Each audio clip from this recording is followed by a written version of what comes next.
Daqui a dias, a jornada litúrgica de Todos os Santos e de fiéis defuntos no dia seguinte atualizam a morte na ordem do dia.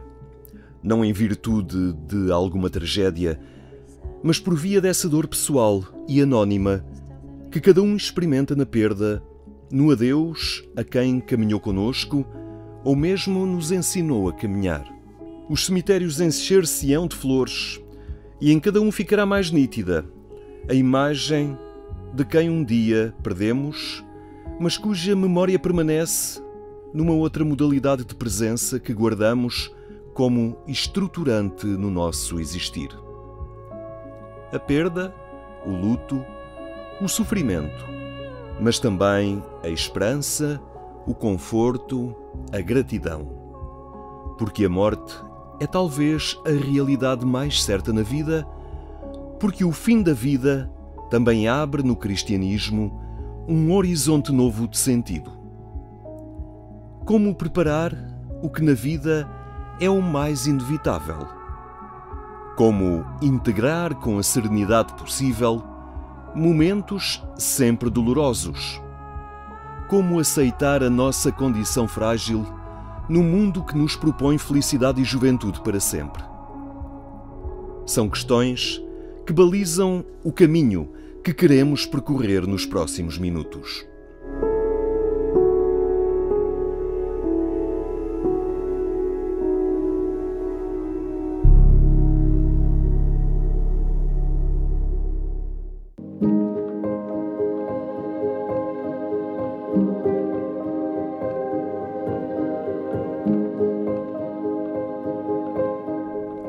Na unidade de cuidados paliativos da Clínica São João de Ávila, a fragilidade da nossa condição apresenta-se com uma nitidez perante a qual a possibilidade da morte se transforma numa probabilidade que importa integrar na vida do paciente e na experiência dos seus familiares.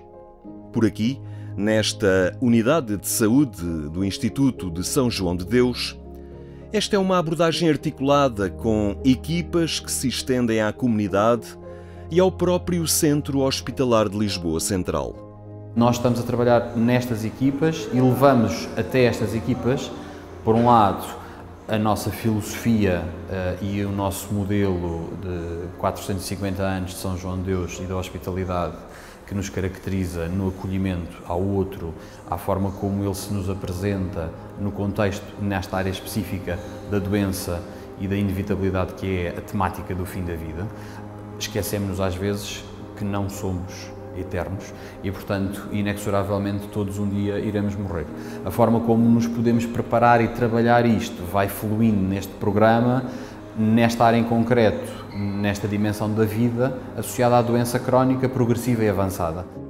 A aposta na humanização e no trabalho do estado emocional de quem se sente mais vulnerável pela perda que o atingiu ou que se prevê num futuro próximo. Fazemos o acompanhamento ao doente e à família ao longo da trajetória da doença, desde que as pessoas nos são referenciadas.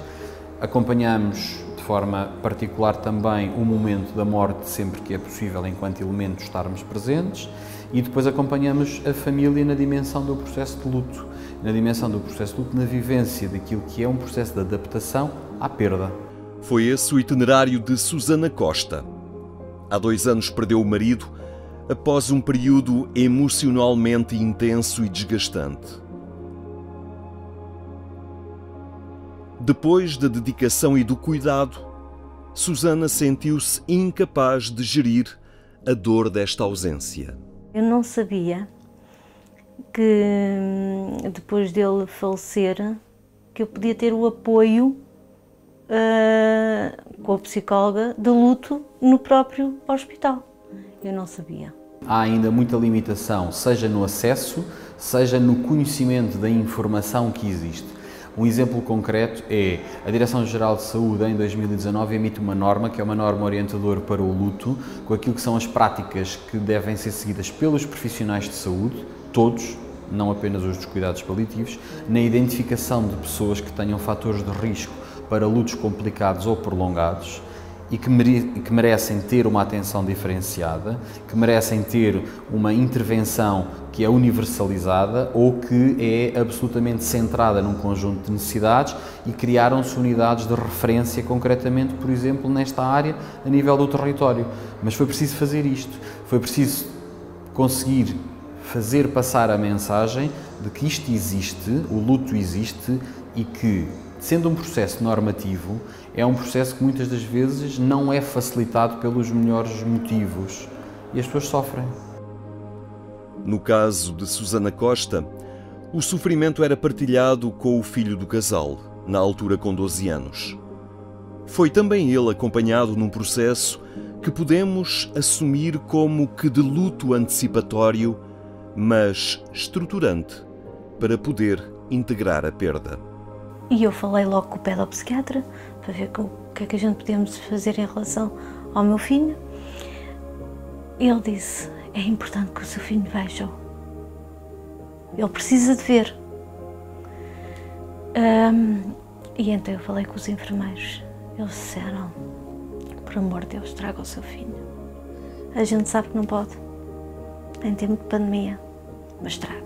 E ele deitou-se na cama com o pai, ao lado do pai, e disse ao paizinho: não fiques triste, sabes que eu te adoro muito. E o pai chorava completamente. Aquele momento para o meu filho foi importante. Um luto antecipatório que é estruturante, pedagógico mesmo, para gerir a ausência que se perspectiva. Esta é uma abordagem que pode ser trabalhada de diversas formas. A dimensão do luto antecipatório tem um peso grande connosco aqui, na unidade de cuidados paliativos ou na ação com a nossa equipa no terreno, porque nós trabalhamos o processo de preparação e de adaptação em termos daquilo que são o conjunto de perdas que todos vamos tendo à medida que vamos ficando mais vulneráveis, que vamos ficando mais frágeis, que a doença vai progredindo, mas que continuamos a ser pessoas. O Hugo, o João, a Maria, o Pedro, a Joana, na perspectiva daquilo que é ajudar as pessoas a integrar, muitas das vezes, o diagnóstico, a integrar as noções da limitação decorrente deste diagnóstico e a manter como critério padrão da nossa intervenção e da qualidade da vida do outro, o que para ele é a sua qualidade de vida, que é diferente de pessoa para pessoa, aquilo que para ele é a dignidade que merece, que quer e que precisa de ter, para continuar a ter sentido, para continuar a ter propósito na vivência dos seus dias. Um outro desafio que se coloca nestes momentos dolorosos é a capacidade de gerir a partida de alguém, assumir o fim, aceitar o início de um período novo.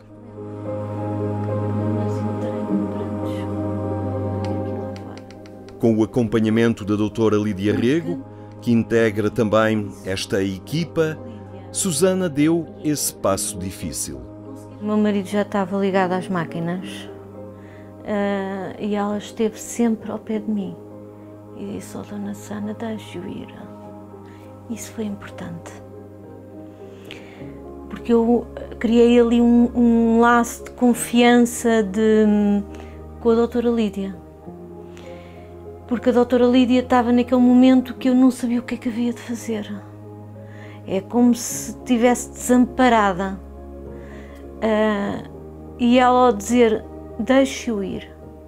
Diga a ele, diga que está bem, que vai tomar conta do seu filho. Pode dizer." Ela é que me deu as instruções todas. Porque eu não conseguiria fazer aquilo. Até para o bem-estar do meu marido, naquele momento, estava a sofrer.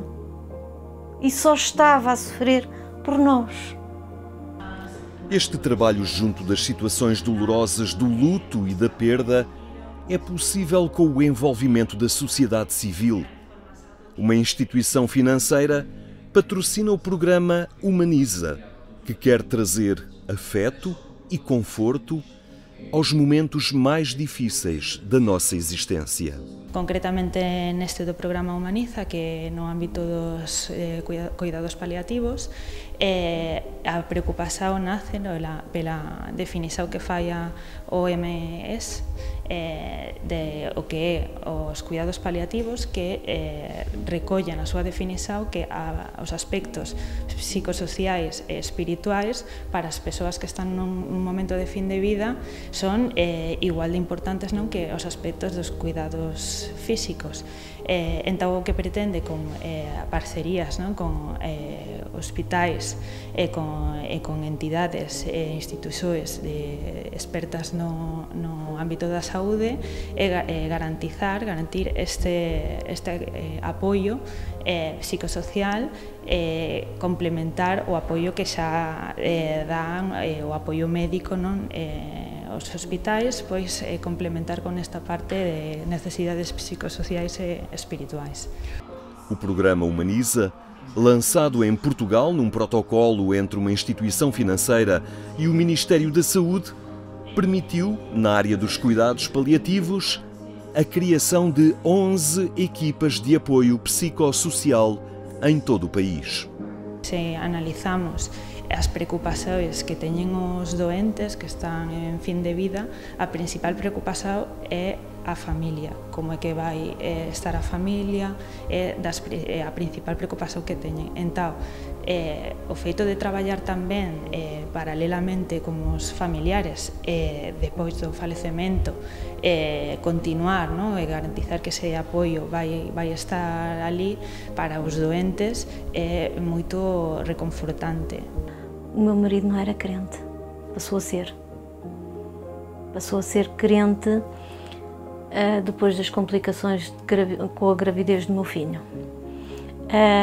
Então acreditava na Nossa Senhora de Fátima. E uma das coisas que ele me escreveu, porque ele escreveu-me cartas até, e então aquilo que ele me escreveu foi: eu fui à Nossa Senhora de Fátima, não foi para pedir para mim, foi para vos ajudar quando eu partir. Depois, há também a necessidade de, nesta fase final, resolver questões que se arrastaram a vida inteira. São atitudes e gestos essenciais para a serenidade e para a paz. São as tarefas de fim de vida. Em que as pessoas se permitem fazer um caminho de, por um lado, se sentirem que as suas preocupações são o mais possível diminuídas, e nós, como profissionais de saúde, temos esta obrigação, ajudar o nosso doente a ter o menor número de preocupações consigo, com a sua saúde, com a sua família e com os seus, nessa perspectiva. Mas, por outro lado, uma coisa que também é muito importante, que é esta construção que podemos ajudar as pessoas a fazerem enquanto família e enquanto seres humanos, por si e pelo seu familiar, que é o nosso doente, naquilo que são as tarefas de fim de vida. O dizer obrigado, o dizer perdoo-te, perdoa-me, o dizer amo-te, o dizer fica em paz, eu hoje vou-me embora, nós estamos bem, nós vamos continuar a estar bem, nós estamos a sentir que tu estás apoiado, que tens uma equipa que cuida de ti, e isso também nos tranquiliza e também nos serena. Na verdade, uma das dimensões muito importantes na vivência da espiritualidade dos doentes e das famílias é esta noção das pessoas se sentirem em paz. E isto faz-se quando eu faço tudo o que a minha consciência dita e pede que eu faça, mas faz-se ativamente quando eu todos os dias me reconcilio com quem tenho que me reconciliar, a quem peço perdão, a quem sou perdoado, a quem digo amo-te, a quem agradeço o que a vida nos deu.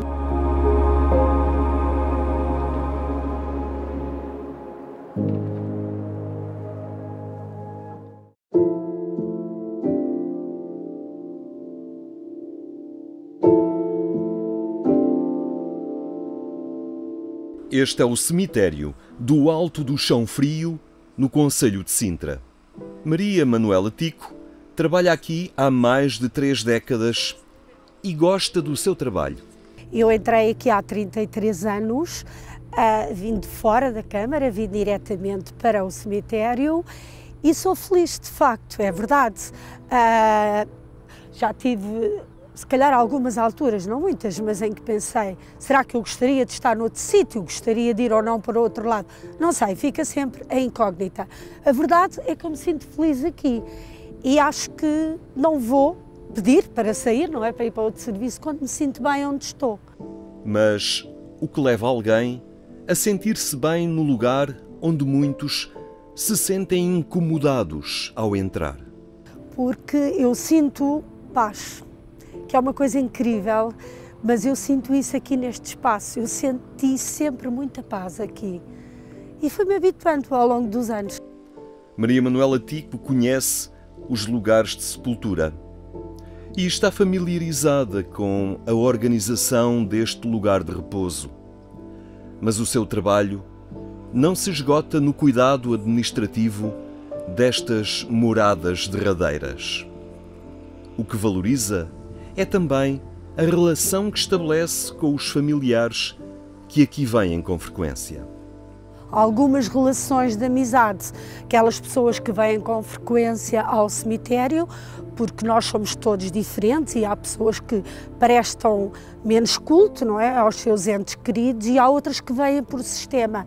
E sim, essas pessoas que vêm regularmente, nós temos alguns laços até de amizade. Neste processo do luto e da separação, também esta administrativa do cemitério do Alto do Chão Frio se dá conta do caminho e da evolução, de apaziguamento da dor e do sofrimento. No início, terrível, não é? O impacto, a morte, o sofrimento. Depois, conforme os anos vão passando, é evidente que a dor vai se atenuando, não é? Mas isso acontece com todos nós. Depois, há uma altura, há um período, quando voltam, na altura da exumação das ossadas, no levantamento, volta a ser um período terrível mesmo. As pessoas voltam, dá a ideia que voltam para trás, na altura, vão reviver tudo o que passaram na altura do funeral. E sim, há uma evolução. Depois, após o levantamento e quando dão o destino às ossadas, que em princípio quase sempre é ou cremação ou uma gaveta de ossário, que nós chamamos ossário, uma gaveta para colocar ossadas, aí parece que depois descansam, ficam mais tranquilas, o processo terminou.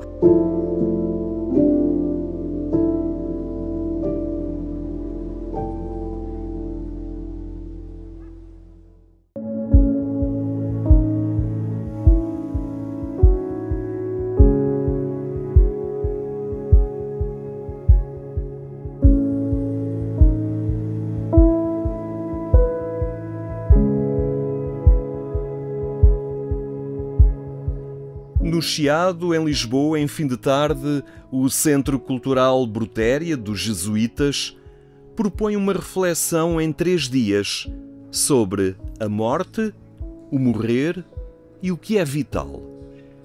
Na pluralidade de culturas e sensibilidades urbanas que se cruzam nesta zona da cidade, um convite diferente. Esse Brutéria é um espaço ou pretende ser um espaço de diálogo cultural e intercultural. Este é um tema que poucas vezes abordamos, mas que realmente interessa, embora tenhamos todos um bocadinho de medo de abordar. E não foram poucos os que aderiram ao convite e decidiram encarar de frente uma realidade que muitos tentam esquecer ou lhes desperta pavor. Pavor não, medo não. Não me apetece, entre aspas, já. Tenho família jovem, netos e tal, e portanto gostaria imenso de os ver por mais uns anos, mas não é uma coisa que me assuste, não é. E reconhece que é importante saber integrar isto na nossa vida? Sem dúvida. E por isso eu aqui estou, porque acho que o Padre Vasco ajuda imenso. A minha vontade em estar neste curso foi poder repensar todo o pensamento que eu tenho feito ao longo da vida acerca da morte, muito da morte, mais do que da vida, porque sofri mortes muito precoces e prematuras na minha infância. E senti imediatamente um sentido trágico da vida, desde cedo, e o tema da morte acabou por ser algo que foi sempre essencial encontrar nos livros, nas palestras, e em lugares onde há espiritualidade e onde há conteúdos espirituais, claro que por maioria de razão sinto necessidade de ir ao encontro. A morte, o luto, a perda, realidades incontornáveis, mas também incómodas, perante as quais temos dificuldade em encontrar categorias de comunicação. A gente vê também, nós padres, às vezes, a dificuldade que às vezes temos para o diálogo, com o luto, com as pessoas que estão em luto, que também nos custa a elas falar, custa-nos abordar o problema. Às vezes não sabemos bem para onde é que vamos pegar, qual é o lado do Evangelho que... Não é? A gente vê nós próprios um bocadinho, às vezes, com aquela dificuldade, não a ver se isto passa. Acho que este tema da vida e da morte é fundamental para todos os seres humanos, para podermos entender qual é o nosso propósito aqui, o que é que nós andamos aqui a fazer, não é? E a forma como o Padre Vasco explica é maravilhosa, dá uma perspectiva completamente diferente, é uma perspectiva muito abrangente e faz-nos refletir e pensar. Ontem foi maravilhoso e fui para casa a refletir sobre as palavras dele. Uma abordagem que este jesuíta assume como necessária, pedagógica, ainda que a tocar regiões mais escondidas de cada um. Achamos que isso faz parte da intimidade e custa-nos falar disso, é uma realidade que as pessoas não querem discutir, cada um tem as suas ideias. Por outro lado, vemos que estamos numa cultura que tem medo da morte, compreende até certo ponto, e custa, mas por outro lado que mata com facilidade.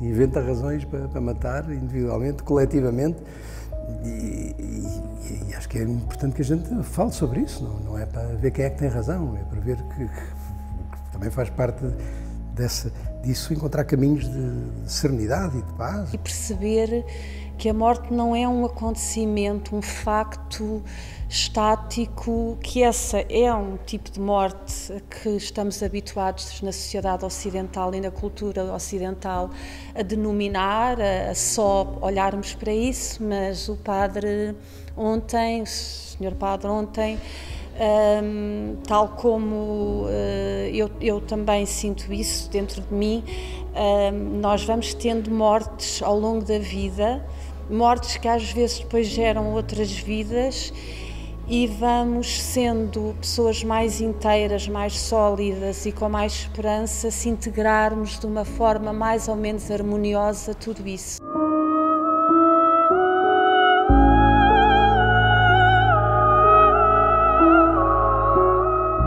A morte, a perda, o luto que nos abre um caminho de serenidade interior, mas também de aceitação e aprendizagem para lidar com a ausência do que nos era essencial na vida. Eu acho que não é perda, porque é assim, o que a doutora Lídia sempre me disse é que ele está aqui no meu coração. O amor que ele sentia por mim, isso é meu. Ninguém me vai tirar, mesmo que ele foi. Mas o amor dele está sempre no meu coração. A aliança dele está sempre ao pé de mim. Eu não sinto uma perda. Sinto que ele se foi embora. Mas a melhor estrela, a melhor árvore, a melhor relva, é ele. As pessoas morrem quando nós as matamos dentro de nós. Até lá as pessoas continuam vivas.